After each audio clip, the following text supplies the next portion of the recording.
আসসালামু আলাইকুম ওয়া রাহমাতুল্লাহি ওয়া বারাকাতুহু।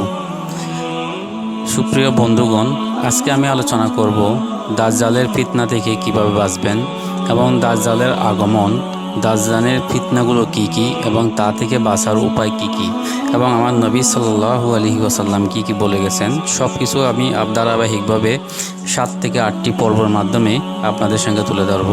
আপনারা আমার চ্যানেলের সঙ্গে থাকবেন। যারা এখনও পর্যন্ত সাবস্ক্রাইব করেন নাই তারা অবশ্যই সাবস্ক্রাইব করে দিবেন এবং প্রতিটি ভিডিও আপলোড হওয়ার সাথে সাথে আপনাদের কাছে পৌঁছে যাবে। আমি আজকে আপনাদের সঙ্গে দাজ্জালের পরিচয় সম্পর্কে একটু জানাবো এবং কি কি ফিতনা থেকে আপনারা বাঁচবেন ধারাবাহিকভাবে আপনাদেরকে জানাবো ইনশাআল্লাহ।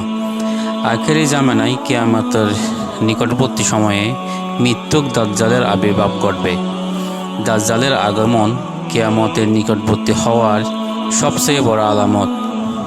মানব জাতির জন্য দাজ্জালের চেয়ে অধিক বড় বিপদ আর নেই। বিশেষ করে সে সময় যে সমস্ত মুমিন জীবিত থাকবে তাদের জন্য ঈমান নিয়ে টিকে থাকা অত্যন্ত কঠিন হয়ে পড়বে। সমস্ত নবী আপন উম্মতকে দাজ্জালের ভয় দেখিয়েছেন। আমাদের প্রিয় নবী হযরত মুহাম্মদ সাল্লাল্লাহু আলাইহি ওয়াসাল্লাম ও দাজ্জালের ফিতনা থেকে সতর্ক করেছেন এবং তার অনিষ্ট থেকে বাঁচার উপায় বলে দিয়েছেন। ইবনে ওমর রাদিয়াল্লাহু তাআলা আনহু নবী সাল্লাল্লাহু আলাইহি ওয়াসাল্লাম হতে বর্ণনা করেন, একদা নবী সাল্লাল্লাহু আলাইহি ওয়াসাল্লাম দাঁড়িয়ে আল্লাহর যথাযোগ্য প্রশংসা করলেন। অতঃপর দাজ্জালের আলোচনা করতে গিয়ে বললেন, আমি তোমাদেরকে তার ফিতনা থেকে সাবধান করছি।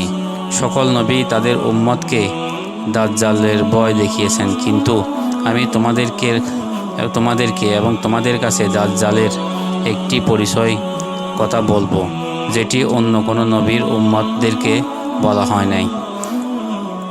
তা হলো দাজ্জালের চোখ অন্ধ থাকবে, আর আমাদের মহান আল্লাহ অন্ধ নন।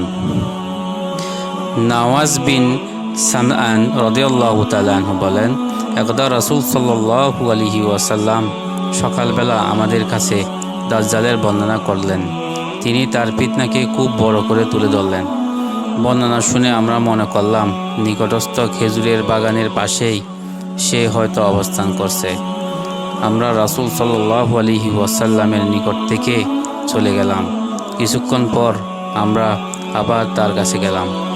এবার তিনি আমাদের অবস্থা বুঝে জিজ্ঞেস করলেন, তোমাদের কি হলো? আমরা বললাম, হে আল্লাহর রাসূল সাল্লাল্লাহু আলাইহি ওয়াসাল্লাম, আপনি যেভাবে দাজ্জালের আলোচনা করছেন তা শুনে আমরা ভাবলাম হতে পারে সেই খেজুরের বাগানের ভিতরে রয়েছে। নবী সাল্লাল্লাহু আলাইহি ওয়াসাল্লাম বলেছেন, দাজ্জাল ছাড়া তোমাদের উপর আমার আরও ভয় রয়েছে। আমি তোমাদের মাঝে জীবিত থাকতে যদি দাজ্জাল আগমন করে, তাহলে তোমাদেরকে ছাড়া আমি একাই তার বিরুদ্ধে ঝগড়া করব। আর আমি চলে যাওয়ার পর যদি সে আগমন করে, তাহলে প্রত্যেক ব্যক্তি নিজের হেফাজত করবে। আর আমি চলে গেলে আল্লাহ প্রতিটি মুসলিমকে হেফাজতকারী হিসেবে যথেষ্ট বলে গণ্য করবে। সুপ্রিয় বন্ধুগণ, আমি দাজ্জালের কিছু বর্ণনা উল্লেখ করলাম। আগামী পর্বে আমি আপনাদেরকে দাজ্জালের আগমনের মুসলমানদের অবস্থা কী হবে এবং দাজ্জালের পরিচয় সম্পর্কে বিস্তারিত আলোচনা করব।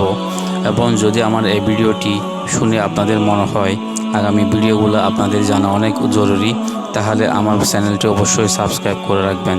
আসসালামু আলাইকুম ওয়া রাহমাতুল্লাহি ওয়া বারাকাতুহু।